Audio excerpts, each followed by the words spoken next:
Halo, kembali lagi di channel alur cerita film Aksa Movie 21. Di video kali ini, saya akan mendongeng sebuah film Cina yang sangat legendaris, berjudul The Legend of Condor Heroes, The Gallant, yang dirilis pada tahun ke-2025. Film ini menceritakan tentang seorang pendekar yang berjuang demi rakyat dan negaranya selama perang terjadi. Ia juga bertemu dengan wanita yang membantunya menyempurnakan bela dirinya untuk melawan para musuhnya. Bagaimana keseluruhan ceritanya? Daripada penasaran, mari kita simak alur ceritanya.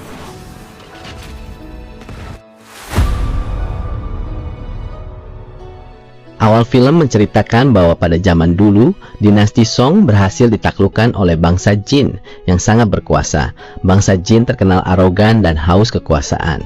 Sampai akhirnya mereka mendapatkan perlawanan dari bangsa Mongol yang dipimpin oleh Han. Mongolia lalu menyatukan seluruh suku di padang rumput Cina untuk mempertahankan tanah mereka. Dan disitulah terjadi perang dahsyat antara bangsa Jin melawan bangsa Mongol. Dalam peperangan itu, bangsa Mongol terlihat unggul karena prajuritnya jago dalam memanah dan berkuda.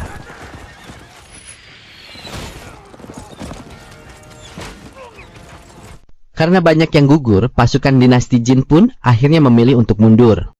Saat para prajurit Mongol sedang mengejar bangsa Jin, mereka melihat seorang pemuda dari bangsa Mongol bernama Guo Jing yang sedang nongkrong di atas bukit. Mereka pun mencoba memanahi Guo Jing, namun entah bagaimana, anak panahnya meleset semua. Alhasil, para prajurit Mongol itu pun pergi mendekati Guo Jing. Di situ Guo Jing mengungkapkan alasannya ke sini, yaitu mencari seorang gadis yang terpisah saat mereka sedang perang. Gadis itu adalah Huang Rong. Bersamaan dengan itu, terdengar suara trompet dari pasukan dinasti Jin. Alhasil, prajurit Mongol itu pun putar balik untuk mendatangi pasukan musuhnya. Xin kemudian beralih ke beberapa tahun sebelumnya, di mana Guo Jing ditemani oleh Huang Rong untuk melakukan perjalanan ke daratan tengah, guna memperoleh keterampilan bela diri dari 7 pendekar aneh Jiangnan. Huang Rong ini selama hidupnya tinggal di pulau terpencil yang disebut sebagai Pulau Bunga Persik dan dilindungi oleh ayahnya. Sampai akhirnya ia memutuskan untuk pergi keluar dari pulau tersebut demi Guo Jing. Saat keduanya dalam perjalanan, mereka menemukan banyak mayat korban perang. Jadi Guo Jing pun mengungkapkan alasannya menyempurnakan ilmu bela diri, yaitu ingin melindungi rakyatnya dan juga tanah kelahirannya, yaitu di dinasti Song. Selama mereka melakukan perjalanan bersama, Huang Rong juga membuat hidangan ayam anggur bunga persik yang dimasak dari sambaran petir. Pada suatu hari, Guo Jing menghadap ke 7 guru Jiangan, sedangkan Huang Rong menunggunya di luar. Di situ, guru besar melarang Guo Jing untuk bergaul dengan gadis tersebut dengan alasan agar Guo Jing lebih fokus untuk belajar bela diri. Ditambah lagi, Huang Rong ini anak dari si sesat dari timur yang terkenal kejam dan juga misterius. Selain itu, Pulau Bunga Persik yang merupakan tempat asal Huang Rong terkenal dipenuhi perangkap kematian. Jadi ketujuh guru itu pun melarang Guo Jing untuk pergi ke sana. Setelah ketujuh guru itu pergi, Huang Rong mengejek mereka karena ilmu yang didapat Guo Jing masih belum apa-apa. Jadi Huang Rong pun menyarankan Guo Jing untuk berguru ke master yang lebih gacor dan salah satu dari 5 pendekar besar. Master itu adalah pengemis utara bernama Hong Qigong. Ia terkenal dengan seni bela dirinya yang disebut 18 telapak penakluk naga. Jadi Guo Jing pun mengikuti saran dari Huang Rong dan keduanya pun pergi menemui pengemis utara tersebut. Selama berlatih dengan pengemis utara, Huang Rong juga membantu memasakkan makanan untuk sang master sebagai gantinya. Pelatihan itu berjalan dengan baik, begitu pula hubungan antara Guo Jing dan Huang Rong. Guo Jing juga berjanji akan mengajak Huang Rong ke padang rumput, tempat yang penuh keindahan. Guo Jing lalu membuatkan Huang Rong kincir angin dan mengatakan bahwa kincir angin itu menjadi tanda keberadaannya jika suatu saat nanti mereka berdua terpisah. Dan karena keduanya semakin dekat, Guo Jing pun mengabaikan peringatan dari sang guru besar dan pergi bersama Huang Rong ke Pulau Bunga Persik. Sampai akhirnya ketujuh gurunya pergi ke Pulau Bunga Persik guna mencari Guo Jing karena belum kembali. Namun 5 dari mereka terbunuh secara misterius. Hal ini membuat Guo Jing terpuruk dan berpikir kalau yang membunuh mereka adalah ayah Huang Rong. Huang Rong mengaku kalau ayahnya tidak ada di pulau itu saat terjadi pembunuhan. Namun meskipun begitu, Guo Jing tetap marah kepada Huang Rong dan meninggalkannya begitu saja.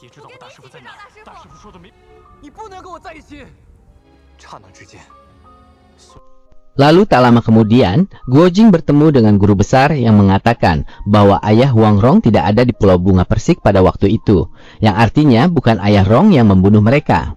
Mendengar fakta ini, Guo Jing pun diliputi rasa bersalah kepada Huang Rong dan mulai mencari keberadaan Huang Rong sampai saat ini. Dari situlah cerita pendekar Guo Jing mencari cinta sejatinya dimulai. Sementara itu di sisi lain, Huang Rong ternyata juga sedang mencari Guo Jing kemana-mana. Tetapi di suatu hari, Rong diculik oleh orang yang paling ditakuti di antara 5 pendekar besar. Ia adalah Ouyang Feng yang memiliki 5 anak buah. Alasan Ouyang Feng menculik Rong karena ia ingin mendapatkan kitab 9 Ying yang hanya diketahui oleh Huang Rong dan Guo Jing. Kitab 9 Ying ini memiliki kekuatan besar dan jika jatuh ke tangan yang salah akan membawa kehancuran. Rong yang pada saat itu diikat di sebuah kuil dan dipenuhi dengan ular, kemudian mengejek Ouyang Feng karena sebelumnya pernah dikalahkan oleh Guo Jing dalam pertarungan. Nggak cuma itu, Rong juga mengaku bahwa ia sudah menghafalkan seluruh isi kitab 9 Ying. Mendengar hal itu, Ouyang Feng pun kesal karena Rong tidak mengungkapkan kitab itu dari awal. Alhasil, ia dan anak buahnya pun memasangkan kalung mematikan, di mana jika kalung itu dilepaskan, maka akan mengeluarkan ular berbisa yang langsung menggigit leher Rong. Namun di situ, Rong tidak kehabisan ide. Ia berniat merafalkan isi kitab 9 Ying agar anak buah Ouyang Feng juga bisa mendengarkannya. Tapi Ouyang Feng langsung membungkam mulut Rong dan mengusir anak buahnya yang sedang menguping di atas atap. Begitu Yang Feng menuju atap, Rong mengambil kesempatan ini untuk kabur dengan terjun ke danau. Sementara Yang Feng yang ternyata tak bisa berenang, menyeru anak buahnya untuk menangkap Rong. Di sisi lain, Guo Jing terlihat meratapi kesalahannya karena meninggalkan Rong. Saat ia sedang beristirahat di tepi sungai, Guo Jing mendengar seorang pria berbicara kepada kelompok orang Mongol. Ternyata pria itu adalah anak buah Yang Feng yang mengungkapkan bahwa ia sudah meracuni air sungai dan bersedia memberikan penawar racun jika kelompok itu mematuhi perintahnya. Di saat itu juga, Guo Jing melihat saudara angkatnya, yaitu Toloi, berada di antara kelompok tersebut. Alhasil, Guo Jing pun turun tangan untuk melawan anak buah Yang Feng itu.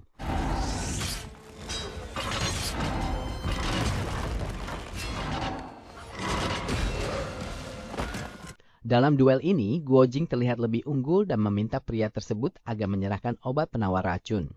Namun pria itu menolak dan malah melemparkan gas beracun ke arah Guo Jing. Untungnya Guo Jing yang sudah menguasai ilmu 9 Ying berhasil mengendalikan gas-gas itu dengan kekuatannya. Ia juga menggunakan kekuatannya untuk melindungi kelompok Mongol dari gas beracun yang dilemparkan anak buah Yang Feng. Di titik itu juga, anak buah Yang Feng tewas akibat lehernya terserempet topi kung laonya sendiri. Di samping itu, Huang Rong mencoba kabur dari Yang Feng dan anak buahnya dengan berlari ke tengah perkotaan. Pada waktu yang sama, pasukan dinasti Jin juga muncul untuk menegur para anak buah Yang Feng yang membuat kekacauan di kota. Namun Yang Feng yang tidak suka ditegur malah menyerang balik pasukan Jin dengan kemampuannya.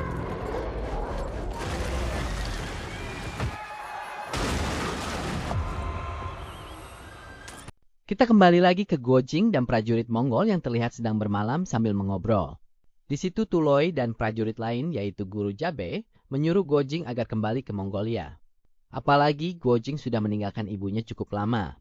Karena memang Guo Jing sangat merindukan ibunya, ia pun mengikuti saran mereka.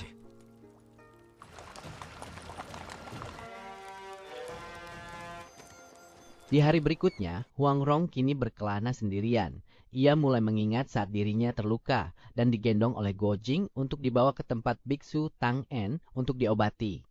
Di situ Guo Jing juga diajari teknik penyembuhan dari 9 Ying dan meminta keduanya tetap menjaga ilmu 9 Ying agar tidak jatuh ke tangan yang salah. Setelah mengingat masa lalunya, Huang Rong tak sengaja melihat kincir angin buatan Guo Jing. Alhasil, Rong pun sangat senang karena Guo Jing juga sedang mencarinya. Nggak cuma itu, Rong juga menemukan ukiran di batu yang dibuat oleh Guo Jing sebelumnya. Di lain tempat, Guo Jing dan kelompok Mongol akhirnya kembali ke perkemahan dan disambut oleh ayah angkat Guo Jing yaitu Genghis Khan, serta ibunya yang bernama Li Ping. Di suatu sisi, Rong kembali ditemukan oleh Yang Feng dan anak buahnya, sehingga ia terlibat aksi kejar-kejaran dengan mereka. Saat Yang Feng mau menyerang Rong, tiba-tiba sekelompok wanita berkuda datang dan langsung melemparkan anak panah ke Yang Feng. Mereka juga menyelamatkan Rong dengan menjatuhkan sarang lebah. Kelompok wanita itu dipimpin oleh putri Mongol bernama Hua Zeng. Mereka membawa Rong ke Mongolia, yang kemudian diikuti oleh Yang Feng dan anak buahnya. Namun Yang Feng dan yang lainnya tidak mudah masuk ke Mongolia karena dijaga ketat oleh banyak prajurit. Meskipun begitu, mereka tidak habis akal dan berniat meracuni sungai. Sementara itu, Hua Zeng mengobati luka-luka Rong dan melepaskan kalung di leher Rong yang di dalamnya ada ular berbisa. Bersamaan dengan itu, Zeng diberitahu oleh pelayannya bahwa orang yang ditunggu-tunggu kini akhirnya datang. Rong yang penasaran pun bertanya siapa orang yang dimaksud. Zeng mengatakan bahwa orang yang dimaksud adalah Guo Jing. Kebetulan dalam waktu dekat, Zeng dan Guo Jing akan segera menikah karena dijodohkan oleh Genghis Khan.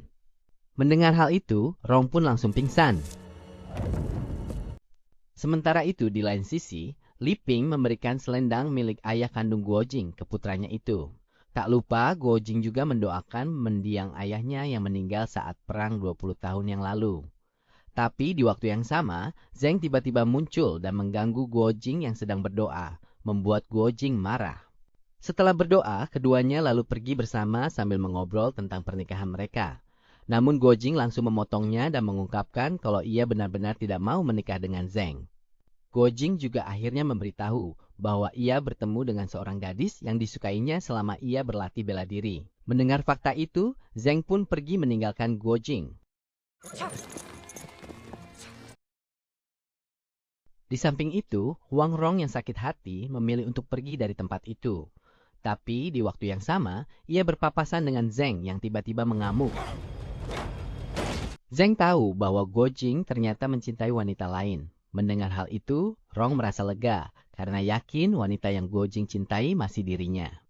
Bersamaan dengan itu, Zeng mendapat laporan bahwa sungai mereka diracuni dan pasti ulah Yang Feng. Karena Yang Feng masih berkeliaran di wilayah mereka, Zeng pun melarang Rong untuk pergi dulu. Ia juga memberinya masker wajah agar para musuh tidak mengenalinya.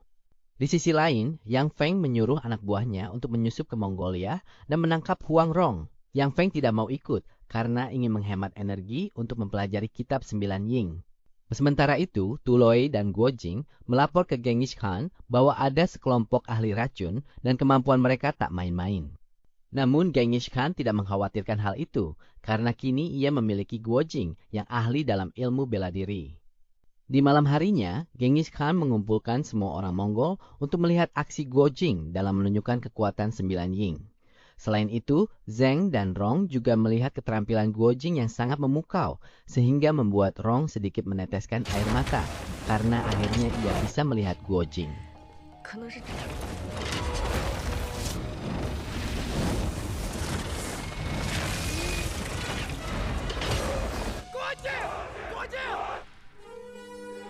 Selang tak lama, Genghis Khan mendapatkan kabar bahwa beberapa prajurit tewas akibat dibunuh, yang artinya kelompok Yang Feng sudah berhasil menyusup ke dalam Mongolia.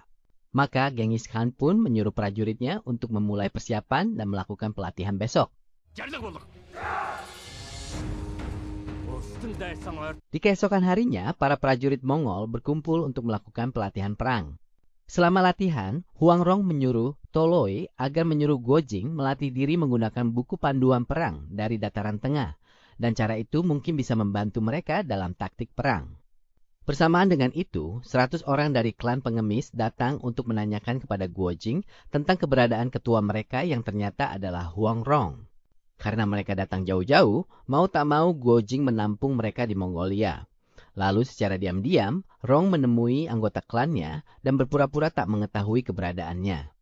Mereka juga membuat rencana perlawanan karena Yang Feng sedang memburu Rong. Para anggota lalu menanyakan alasan kenapa Rong masih bersembunyi dari Guo Jing. Rong pun menjelaskan kalau Guo Jing kini sedang bersiap untuk melawan musuh. Jadi ia tidak ingin mengganggu Guo Jing dengan kehadirannya. Di keesokan harinya lagi, Zeng menemui Guo Jing untuk menanyakan tentang buku panduan perang yang disebut Gulungan Wumu.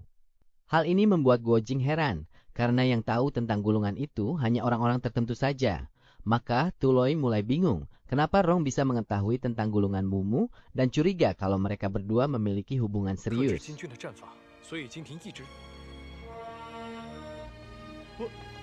Tak lama kemudian, Guo Jing dan para klan pengemis melakukan pertemuan untuk mempelajari strategi perang dari gulungan Mumu. Dalam prosesnya, klan pengemis dibantu oleh Rong yang bersembunyi di balik tenda.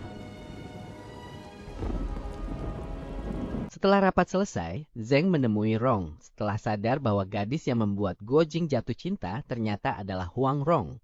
Alhasil, Zheng pun mengajak Rong untuk duel, dan kemudian disetujui oleh Rong. Duel ini berjalan dengan imbang, tetapi Rong akhirnya bisa menjatuhkan Zheng dengan tongkat pengemisnya.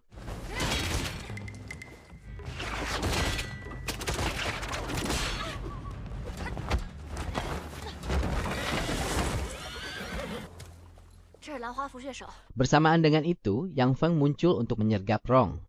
Untungnya, Rong bisa lolos, dan Yang Feng mengubah sasarannya dengan menyandera Zheng. Namun Rong tidak meninggalkan Zheng sendirian. Ia lalu memancing Yang Feng dengan memberikan kitab 9 Ying yang ditulis dalam bahasa Sanskerta. Sehingga dengan siasat itu, Rong bisa membawa Zheng pergi dari tempat tersebut. Rong mengungkapkan bahwa kitab tadi sudah ia tulis ulang secara acak untuk menipu Yang Feng. Selain itu, Rong berniat meninggalkan Mongolia bersama klan pengemisnya. Di satu sisi, Guo Jing kini lebih sering melamun memikirkan Huang Rong. Maka sang ibu pun menyarankan Guo Jing agar pergi mencari keberadaan gadis yang dicintainya itu. Dan singkat cerita, Guo Jing pun memutuskan untuk pergi lagi ke dataran tengah mencari Huang Rong dan meminta izin kepada Genghis Khan.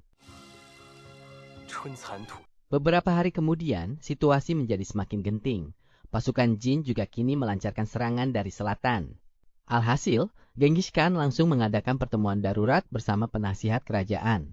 Dalam diskusi itu, Genghis Khan memutuskan untuk melakukan serangan balik dan menargetkan ibu kota kekaisaran Jin.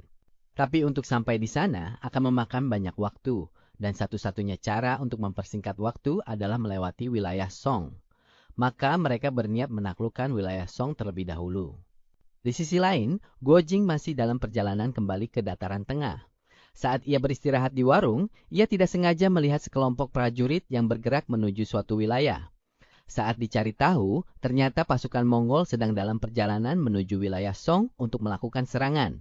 Mengetahui hal ini, Guo Jing langsung bergegas kembali ke Mongolia untuk menghentikan rencana tersebut. Hal itu karena wilayah Song adalah tempat kelahirannya. Saat Guo Jing kembali ke Chem, Genghis Khan menunjuk Guo Jing untuk memimpin invasi tersebut. Namun Guo Jing menolak keras karena walaupun ia dibesarkan di Mongolia, wilayah Song tetap tanah kelahirannya.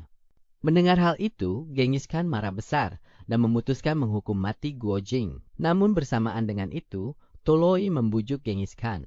Karena bagaimanapun, Guo Jing adalah putra angkat kerajaan dan telah menyelamatkan banyak nyawa. Hingga pada akhirnya, Genghis Khan pun nurut dan nasib hukuman Guo Jing akan diputuskan setelah perang selesai. Selama perang berlangsung, Guo Jing dan ibunya dilarang kabur dari wilayah Mongolia. Setelah keputusan itu, Guo Jing langsung menemui ibunya yang sedang sakit. Keduanya berniat melarikan diri secara diam-diam. Tapi saat Guo Jing sedang berkemas, ibunya memilih untuk bunuh diri dengan menusukkan pisau ke dadanya karena tidak ingin menjadi beban bagi putranya. Guo Jing yang melihat ibunya sekarat, mencoba mentransfer energi batinnya ke sang ibu. Namun, sang ibu menolak karena menurutnya itu keputusan yang tepat dan ia sangat bangga memiliki putra seperti Guo Jing.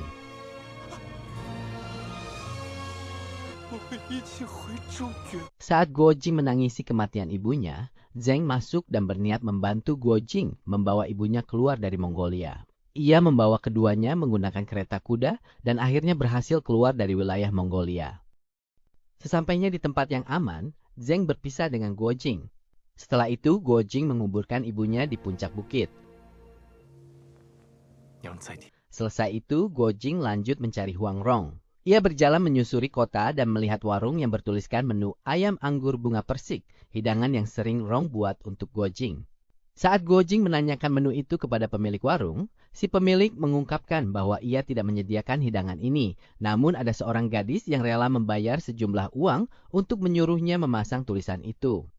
Guo Jing pun sadar kalau itu adalah petunjuk dari Huang Rong. Setelah itu, Guo Jing pergi ke bukit dengan keadaan hujan deras. Di situ, ia mencapkan tombak di tanah agar Rong bisa melihatnya saat petir menyambar. Setelah ditunggu-tunggu, akhirnya Guo Jing melihat tombak lain yang disambar petir di bukit seberang dan yakin itu petunjuk dari Rong. Benar saja, saat Guo Jing pergi ke bukit seberang, ia akhirnya bersatu kembali dengan Huang Rong.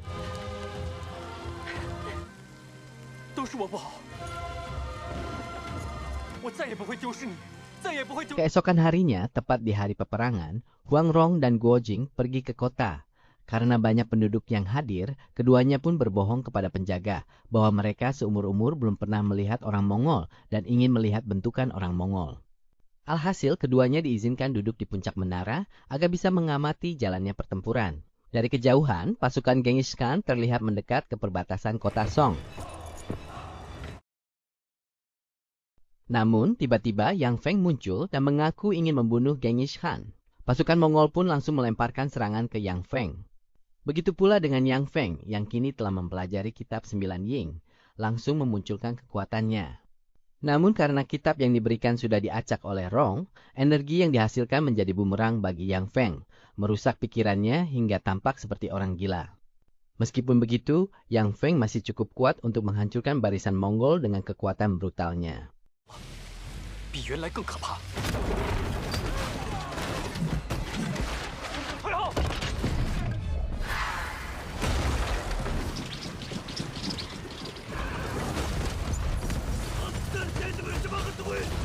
Guo Jing yang melihat hal itu pun tak tinggal diam. Ia berlari ke medan perang dan menyeru pasukan Mongol untuk mundur. Saat Yang Feng melemparkan serangan ke arah Genghis Khan, Guo Jing berhasil menangkisnya tepat waktu dan membalas lemparan serangan itu hingga terjadi ledakan besar.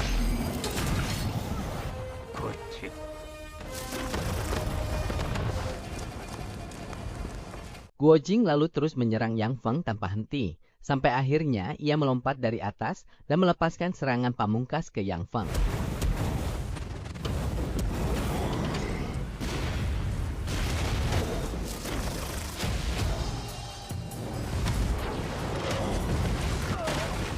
Namun Yang Feng masih bangkit dan kembali mengincar Guo Jing, menjatuhkan kayu besar yang menimpa Guo Jing.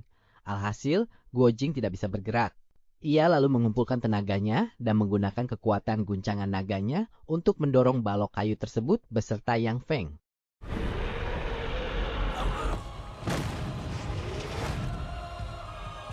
Secara bersamaan, Genghis Khan menggunakan panahannya untuk menembak tepat ke dada Yang Feng. Meskipun terluka parah, Yang Feng masih bisa menggunakan kekuatannya menyerang Guo Jing lagi. Namun Guo Jing berhasil mengatasinya, sehingga Yang Feng akhirnya memutuskan untuk kabur.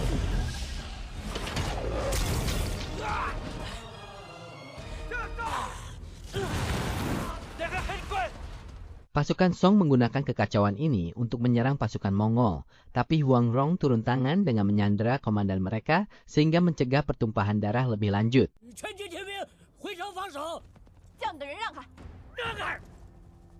Rong dan Guo Jing berdiri di tengah-tengah dua pasukan yang sedang memanas untuk menghentikan peperangan. Melihat hal itu, Genghis Khan keluar dari barisan dan menanyakan alasan Guo Jing kenapa pasukan Mongol tak boleh menyerang Song. Guo Jing menjawab bahwa peperangan bukanlah penyelesaian masalah yang tepat, dan pahlawan sejati bukan hanya soal menaklukkan wilayah, tetapi melindungi orang-orang dengan belas kasih. Karena jika mereka mementingkan penaklukan wilayah atau perebutan kekuasaan, bangsa Mongol pun akan mengalami kehancuran yang sama.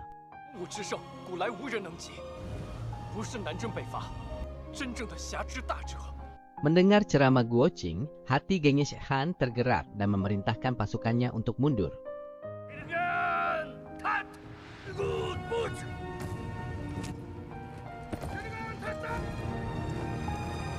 Setelah pertempuran mereda, Tuloi dan Guru Jabe mendekati Guo Jing untuk mengucapkan selamat tinggal. Akhirnya, Guo Jing dan Huang Rong memutuskan menetap di dataran tengah. Film berakhir dengan Guo Jing dan Huang Rong berdiri bersama, menatap langit yang tenang setelah peperangan. Dan film pun selesai.